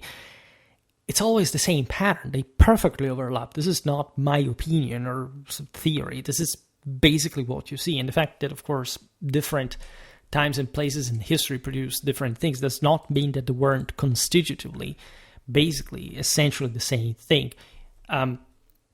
Besides the feministic element to this movement, women played a pivotal role among the Cathars, transforming their households into centers for Cathar preaching and education. Admittedly, this was a patronizing activity that many Occitanian ladies, given their wealth, the fact that their husbands were at war out there, like, they would normally entertain. This was something, again, being there many Cathars, and some households being ruled by women in this case, would be normal. But as we know as well from Eleanor of Aquitaine, that sort of sensual background and that more archetypal and stereotypal idea that we all like, we can see, of course, a more feminine spirit in this more Mediterranean world, compare again to the northern one that would be paralleled also by the spread of this relative tolerance for such heretical ideas. Besides, this female presence in the Cathar, because this didn't stop to the women subsidizing these communities, but also within the Cathar community, prompted the same Inquisition later to require loyalty oaths to the church from boys over 12 and girls over 8. Right, the notion that that the girls were more dangerous in that sense, even from an earlier age. And you think about witchcraft, etc. This is partly the same case. I will not open a parenthesis about witchcraft, but if you wonder if this partly overlapped, yes, it definitely did, and it was actually part of the same identical issue.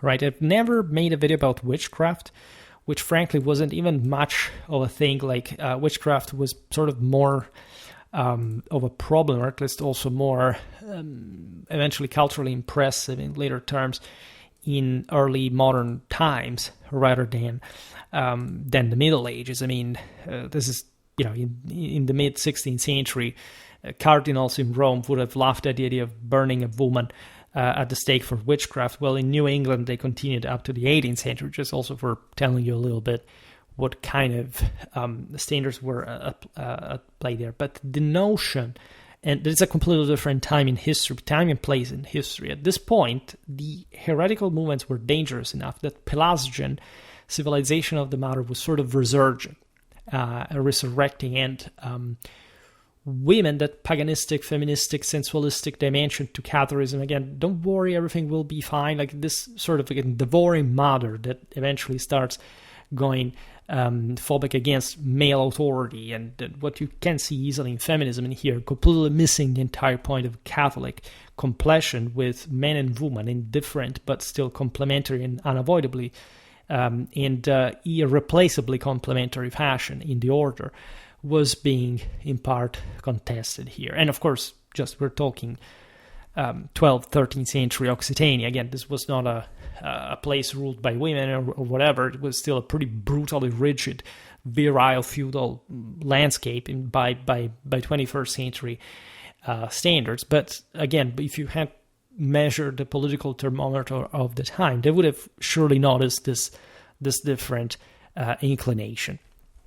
Now, going back to the Cathar Church, this was organized hierarchically, of course. Otherwise, it could have not existed to begin with, which is also the first, most obvious hypocrisy of the system. You lament the fact that the church has a head, but you at least have a hierarchy yourself. I mean, of course, there was some sort of notion that you could do without a single head of the church, that the council could supersede, like even the Bishop of Rome, in some ecclesiological theory that had been by now evidently surpassed even just by the clamorous success of the papal monarchy in a civilizational function for Western civilization. But here we're talking a proper Cathar church that, of course, thought to be the best one, and that had a hierarchy that ended up having a head of some sort, even when split, right? So where's the limit there? Who does decide, and why? Obviously, this would have developed anyway as a functional community. At its apex, bishops administered the so-called consolamentum. We said it before. This was a ritual of spiritual purification to the so-called perfects who adhered to a stringent ascetic regimen. Remember, this is about basically detaching yourself from anything material, anything worldly, anything having to do with incarnation, as if you could simply alienate further from the world. It's just like basically people thinking that in safe spaces that they will achieve who knows what, without realizing that you have to master the world and dominate it in order to surpass its fallen kind. And of course, like this lifestyle ideally included apostolic poverty, regular fasting, monthly public confessions, interestingly enough, constant prayer, avoidance of physical, so public confessions, speaking of virtue signaling and, general judgment about, like, not a, it's that everybody has to decide, not, properly administered church officials that understand better. So everybody wants to know everybody's affairs. There's actually a witchcraft idea in the air there. Avoidance, as we've seen, of physical contact with the opposite sex, which opposite sex, but maybe not the same sex. I wouldn't be surprised. I've never heard too much about homosexuality among the Cathars, but I easily can imagine that, considering that it's basically on board as a broader sense of, I can't say LGBTQ, whatever the blip that is supposed to be, but it's the full package, except for that. Isn't it suspicious? And besides, all this sort of tension revolving around sexuality must have derived from some kind of disturbance at the root to begin with. There was this other thing, abstention from killing, which naturally doesn't mean that, random Catholics were allowed to kill people. I made enough videos about the Christian penitentials of the era, but here we're talking also, of course, a rule that had to be followed, as we've seen, by those who were still in charge, knights, feudal lords. So the idea of killing is a bit complicated, but to explain, I made it in other videos, including the ones about combat psychology, etc. But here, the mere act of killing without any notion on whether, like, that had been maybe deserved, or could basically, through holy combat, allowed for the transfiguration through the augmentation of one's soul, regardless of what was still considered Catholically wise a mortal sin, because you had failed to convince your opponent, basically, and so ending up killing a life, and so breaking an important connection with the divine, but still learning how to make order to allow other souls to grow, so to achieve actually more from that killing. And maybe it was a guy who wanted to kill other people for the worst reasons. And so it's a bit, hypocritical. It's like killing in absolute terms. It sounds more like, again, connected with the aforementioned veganism rather than some kind of higher political or social theory. Abstention from oath-taking, because basically any kind of For example, people swore on the Bible. And the Bible itself as a book, I'm not kidding, like as it was made of matter, just like the cross was demonized. And so there was no actual oath to take on anything, because as you could have taken an oath to God, but as you understand, that standard would have been seen as you're trying to emerge over others. You're a prevaricator. You want to be better than the others.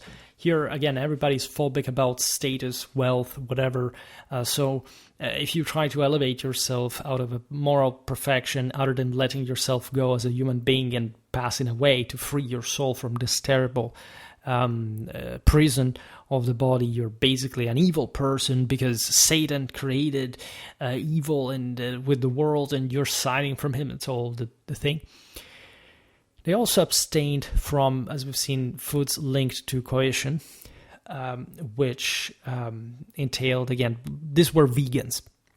All right, I'm not kidding. The Cathars were vegan. All right, and this is literally the same ideology.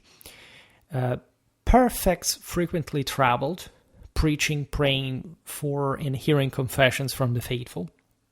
So they acted as some sort of rando, roadies that, somehow still lived in some parasitic fashion, because we did actually feed them or host them, right? And they acted as this big phenomenon that, however, was also eventually beaten at in these public encounters by the Dominicans, etc. Lay people were not expected to meet these exacting standards, of course, because if you did so, nobody would have followed you, right? They just, like today's liberals, want to think that there is some pure person out there goes out there saving people, like Greta, going to Gaza, etc. Like, so this is the kind of again, achieving completely nothing, being a complete worthless scumbag, but still thinking that sending vibes and putting likes on Facebook has actually any value. So exactly like the modern, the medieval way of that would have been just being on a square and clapping while these people talk, right? And that's kind of the thing. In fact, the hypocrisy of this was don't have standards in life. Just receive the so-called consolamentum, so the actual initiation on your deathbed, which was what necessarily happened. So basically fueling superstition. You don't have to do anything, but if you become a Cathar just before dying, you're done. You're going to heaven. Very convenient, right? Which is completely different from the last, like from the confession of your sins, the last sacraments. In the Catholic sense, that must really provide with a contrition, with a repentance, with a true, a last chance that you're giving everyone to redeem themselves. And this is beautiful, by the way. So imagine how horrifying this Cathar mentality actually was. Now, prohibited from addressing God as our Father, by the way. And I'm not kidding here, because again, generation was being begotten, was literally considered negative. And there was surely some anti-patriarchy kind of delusion into this, because as we've seen, everything was against hierarchy, order, etc. And so in the world of the time, father sounded too virile, too masculine, too standard for this lesser people. You couldn't simply even pray directly. Just thinking about freedom of thought, from these groups, you can't pray directly, right? You were just required to attend sermon, and confess regularly through the so-called melioramentum. So you basically were to go in front of everybody, confessing your sins in front of everybody. Just imagine the humiliation, by the way, the sense of like, you had to tell everything. This sounds like the Stasi, like KGB. Like you have to literally confess in front of everybody with this public dominion, and you must obey to the group. All right, this is insane, right? Where people were completely broken by this and probably pressed into this also violently, of course. A group known as the Believers assumed a more active role in supporting the perfects and may have permitted to recite the Lord's Prayer, because eventually they were the cooler guys, and they were the most zealotic fanatics that could access that level of thugs that would sometimes properly enforce, in fact, the most vile coercions. And of course, beyond these core groups that we know of, numerous sympathizers, possibly remaining Catholic out of prudence or fear, indeed, admired the perfect spirituals discipline and found the Cathar mythical theodicy compelling.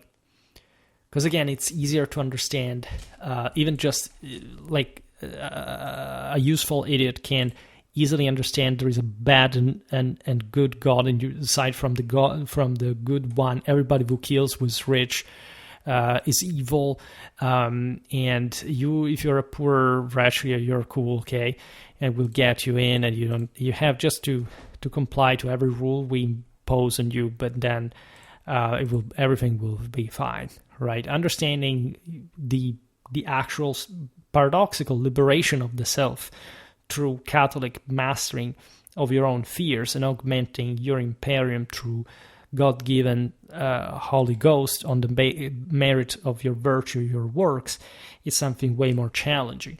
Nobody wants that. Nobody wants to work.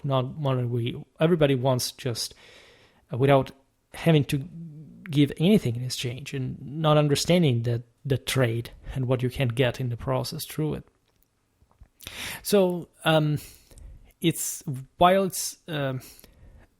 whole picture is relatively ambiguous to a degree. The Cathars' influence in numbers were consistent enough, right?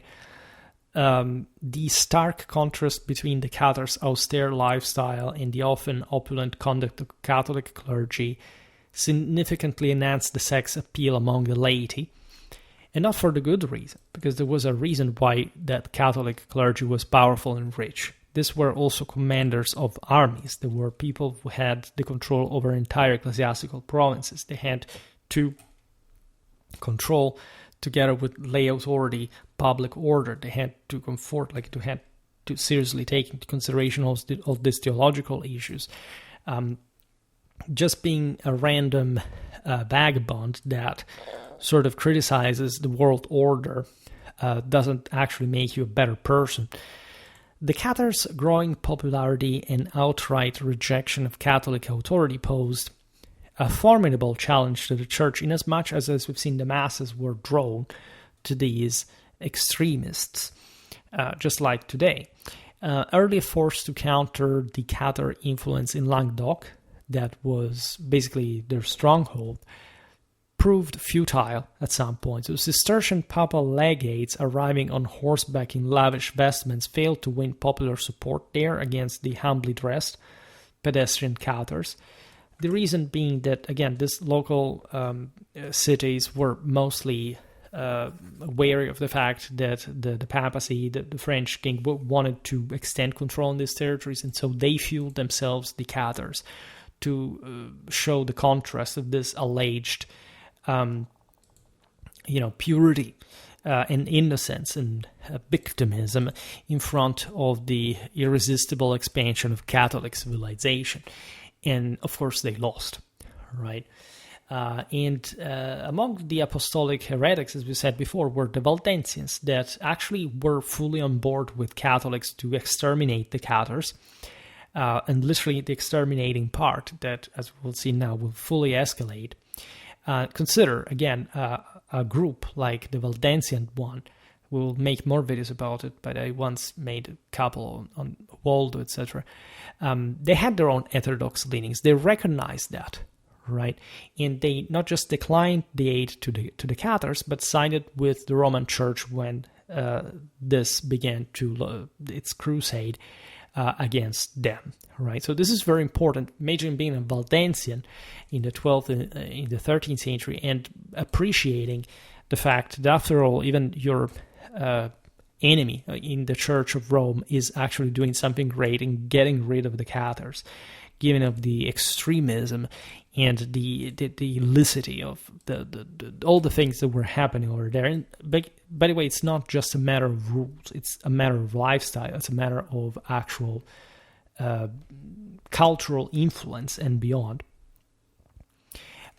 Saint Dominic who began his career by reconverting a Cathar and adopted poverty to debate the Cathars more effectively in 1206, was also, like, regardless of his fame, not capable, of course, of eradicating, in fact, Catharism from the regions that he was visiting. When you understand, of course, that there was a vested interest in specific local authorities, politics, to foster this Cathar spirituality, and that, for example, Dominic came from Spain, and from lands that actually would side politically, even though they were Catholic, with the Cathars because of the intertwinements of the Crown of Aragon with Occitania, which even Catalonia, as you know, is part of in extension.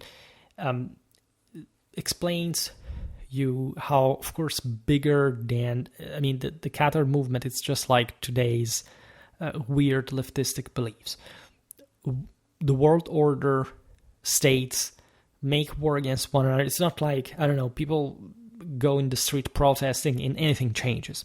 And that is the measure of how weak these ideologies are, right? If still a state does what they do, it's because people are on board with that. If you really didn't want that, they would simply side against it, would make it crumble, right? This is valid for sort of people, for states to do bad things and others to do good things. Even when, of course, everybody does both, it's still to a different degree. And there is a right and a wrong side, ultimately. And this is also, in fact, what the universal authorities are coming to determine. And that's why, in fact, the mendicant orders are spreading also in a Catholic environment, also quite autonomously at times, eventually backed and integrated by the papacy as official groups, because there is a sense that what these Cathars are doing is wrong, right? People can see it. Otherwise, there would have not been debate either. And at some point, like the Cathars tide would have simply overwhelmed everything. And again, I would like to stress this, there was a concrete risk, maybe at some point, that at least the damages that Catharism would have inflicted to Western civilization would have severely undermined some of the most important developments of the same during the peak of the great medieval civilization. All right, but this did not, and it was a real risk. Much could be destabilized. These ideologies may have spread among weakened polities. It's a bit like what happened later, with the Hussites in Bohemia, right? They didn't even simply end there, but they destroyed their country in the process, and at least they ended up being controlled by somebody else, or before that, not counting more than much at all.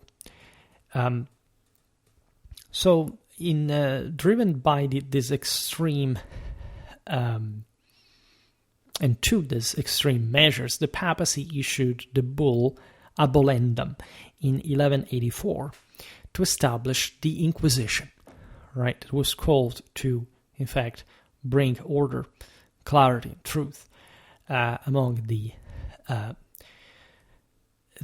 sheep of the pastor, and in 1208 called upon the French king to launch a military campaign against the Cathars in Languedoc. Just the other day I made a video about the Battle of Bouvines, so if you're interested in the way Philip II masterfully handled this opportunity, you can check at least like my videos about medieval France and more. But just for telling you also in that video about Bouvines how strong the Catholic ethos really was, also in combat, in battle, how theologically understood it was, even by authors like William the Breton, that was again a clerk. So we must really think that the Cathar issue was pretty much adverse by many people who really felt disgusted by what that had come to be. The Catholic, in fact, Catholic Church, in fact, ultimately prevailed in the brutal Albigensian Crusade, which culminated in the royal annexation of Languedoc in 1229, even though things would fully be settled only in the reign of Louis IX. if anything, the creation of the Papal Inquisition to root out heresy between 1233 and 1234 was fully settled. Of course, the conflict, I made a video, if anything, about the beginning of the Albigensian Crusade. Today's video is too long to simply talk about this too, so I will, it's not that I will skip that, I was not to discuss it to begin with, but you know what it was about, and again, that were also very specifically murderous events that brought to the intervention probably of authority, because again, it's not like there was a Cathar world and the conventional authorities of the West were somewhere else. This happened all in the same place, and basically at some point the same authorities intervened with force against communities that were evidently eager to resist to an extent, and in part exactly because of their Cathar radicalization. Even when this was fundamentally eradicated, the persistence of heretical ideas, that's why single thought does not exist, went on like for a long time. Throughout the 13th century, there was still a very sort of consistent awareness of the fact that Cathar communities had, in part, hidden themselves. They had somehow maintained some of their practice in secrecy, etc. Approximately 200 Cathars were captured and burned at Montségur in 1244. It was one of the greatest arguably the greatest stronghold. There are so many different Cathar castles where many of these groups hid at some point. There is properly in southwestern France like this incredible landscape dotted with so many different castles, reflecting also a bit the parcelization of local power. That's something we studied well in some videos. That explains also how fractal and tendentially paganistic power could be spiritually in these lands. 178 Cathars met the same fate in Verona in 1278. I made a video about medieval Verona and its rich textile workers community, textile production community, and again, many salaried workers there have been Cathars that are taken and exterminated. The last Cathar bishop was apprehended in Tuscany in 1321, even though we're somehow far from any. In other countries, other than Occitania, Catharism does not actually spread in that political sense, like we've seen there with actual resistance. Here, it was mostly isolated groups or characters that for some reason were accused of different things, etc. Nevertheless, several revivals occurred, in fact, especially in the Pyrenees during the late 13th century, because that was such a fringe area where people had taken refuge just from the neighboring counties that had been theater of the bloody Albigensian crusade. And in the early 14th century too. For example, the village of Montaillou, we are in the Pyrenees, maintained a significant Cathar presence, as also documented in the detailed inquisitorial records analyzed by later scholars. And this shows, by the way, what had always happened, that if heretics were not practically challenging any broader power and constituted norm outside of their own community, they were fundamentally tolerated, right? This was not much of an issue. They had, as I said at the beginning, always been this kind of groups with the same kind of beliefs. But if they were kept down, it was fine. And this intersected even with many paganistic cults, again, Pelagian, also pre-Indo-European beliefs. This was fine as long as the establishment was in charge. The majority of people was fully Catholic. And again, there were many Cathars that in their ignorance actually thought to be Catholic.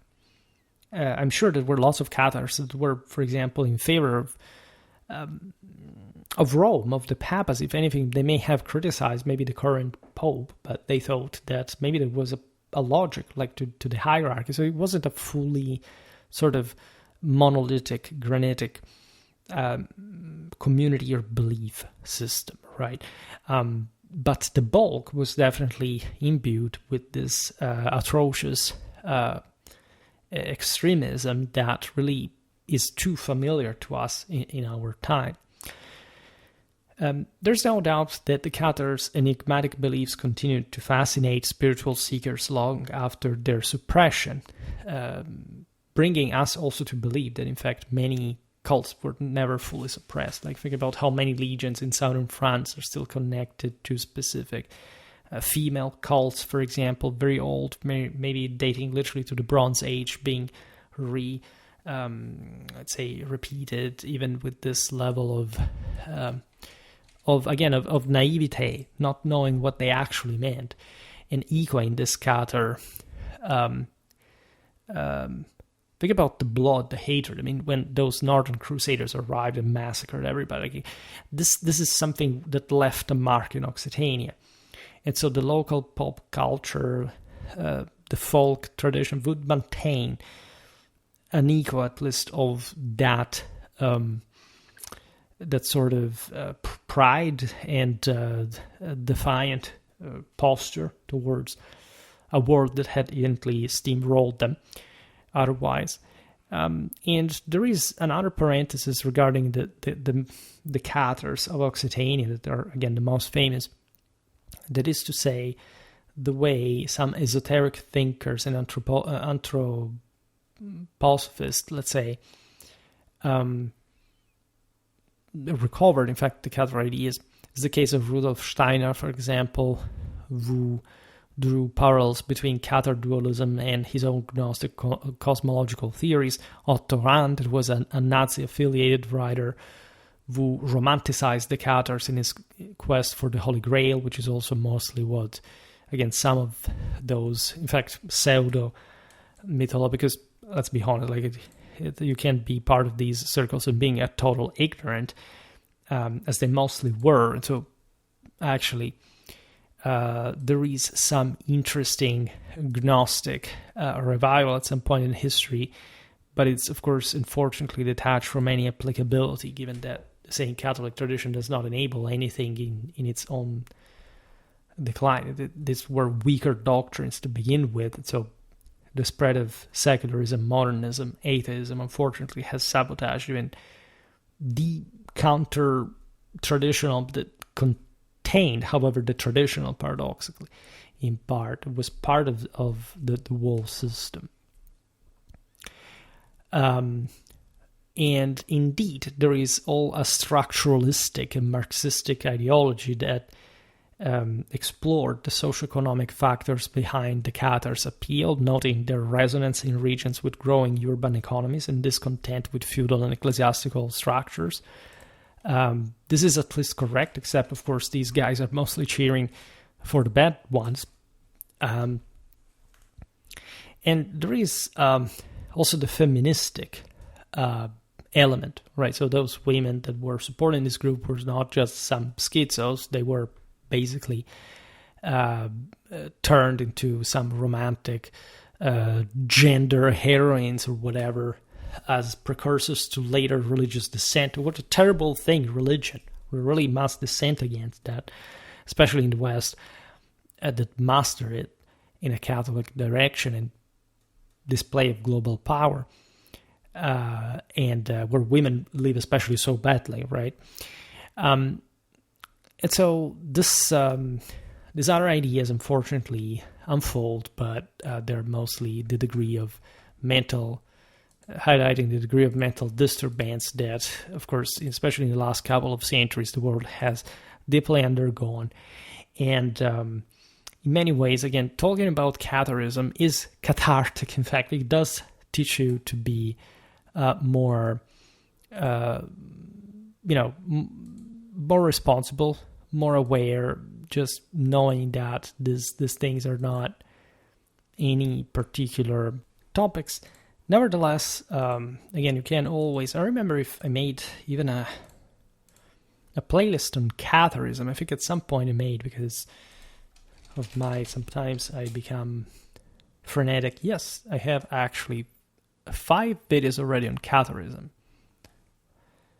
including 2 older uploads and a pretty extensive addressing of... so you perfect. You can find this in the 6th video on the Cathars, right? Which is disturbing. We're spreading Cathar ideas too much.